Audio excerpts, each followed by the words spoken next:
Melanie, I was just reading through your writing here. Went with the craft of making green tea. This is my first time creating a design using a grid. I created a grid line for every 1 inch. It was quite awkward and challenging at first when laying out the graphics along with type. I left a video last week on how to use the grid. I don't know if you've looked at that, but you definitely want to. The grid is your best friend as a designer from this day forward. I promise you, Melanie, I'm telling you the truth. I will not even consider starting any design project without first contemplating designing and laying out the grid. The first time you lay out a grid might not be the last time for a project. I guess what I'm saying is the first grid you make might not work. So if I have a project, I design a grid, and then I start laying out components, and I realize this grid isn't working, I'll quite often go back and redesign the grid. Um, as I said, in 30 years, I have never begun a design project without first designing the grid, except for formal invitation, something that is center aligned. So yes, first time creating. Okay, so it's very relevant. Quite awkward and challenging. Yeah, you'll get used to it. I promise. It'll become second nature to you. All right, let's go ahead and take a look at the work. I've got the work up in a window, and I got to tell you something. This is gorgeous.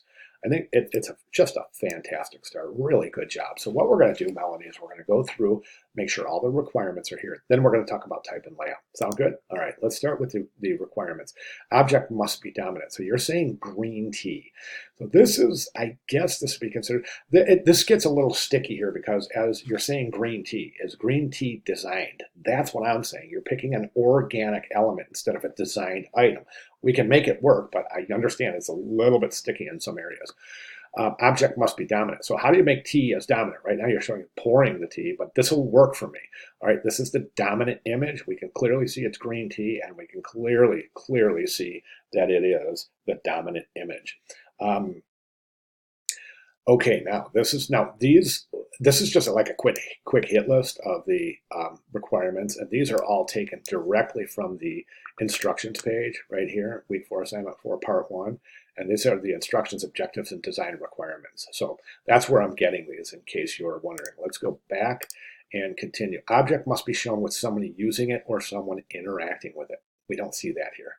There's no image here of somebody interacting or using or making tea. Okay, you see what I'm saying? Um, must show an image which is the result of using the object. Again, unfortunately, we don't have that. An example of a result, an image of the result of using the object would be somebody enjoying a cup of tea, right? Must include at least 2 components. And how do you include components of tea? I guess leaves are a component, and then I'm going to include mortar and pestle as a component in grinding the leaves. Okay, so we got that. Show 2 components. You got your captions too. I'll talk about those in a second. Must include design in everyday life. I want to talk about that in a second as well. White background, asymmetrical, 7 by 15, or in this case, 15 by 7. Imager must come in contact with the contact of the edge of the page at least twice. Boom, boom, boom, boom. Got that. Design must combine images that are in boxes as part of the background and cropped individually. That's cropped individually. Those are in boxes. Circles, right? But boxes meaning they're contained, right? Design, do not put everything on by full color. Keep your image dominant. You must use a grid. All right, now let's go ahead and get down to business here. This is a gorgeous start. I mean, I think this is wonderful work. It's really easy to look at. It's very inviting. It's interesting. It's compelling. It's harmonious. It's beautiful. Nice work. Few areas we can improve. All right, now, other than the requirements I mentioned, let's talk about what is here. So design in everyday life, that's good, but look at your kerning. I mean, it's so wide here. It's like these aren't even kerned. And we spent 2 weeks on kerning, and a lot of students forget about kerning. I think you're kerned too wide. To me, it's apparent that as a designer, you're widening out your kerning here, but that's okay, but that should be tracking, not kerning. Kerning is the individual relationship between neighboring letters. Tracking is the overall space.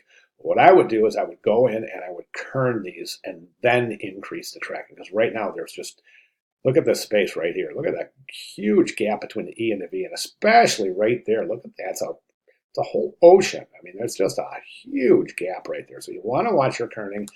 And now, another thing in the title area is that you're creating emphasis in design and everyday, and that's okay. It seems like in and life are set a little bit smaller.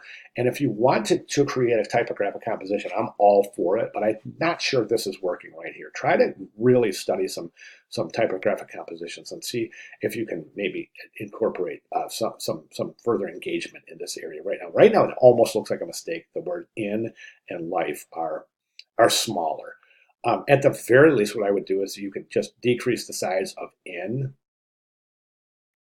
and even do something like this. So design in everyday life, and life being the same size as everyday.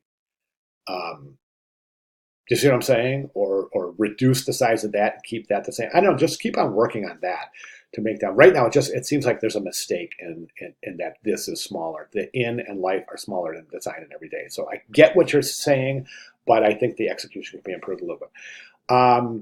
Subhead looks great. Nice work there.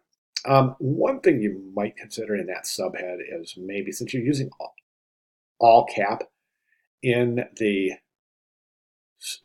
title, you might consider maybe not setting all cap. It's not important. It's not important. I mean, it's perfectly fine the way it is. I'm just thinking about variety.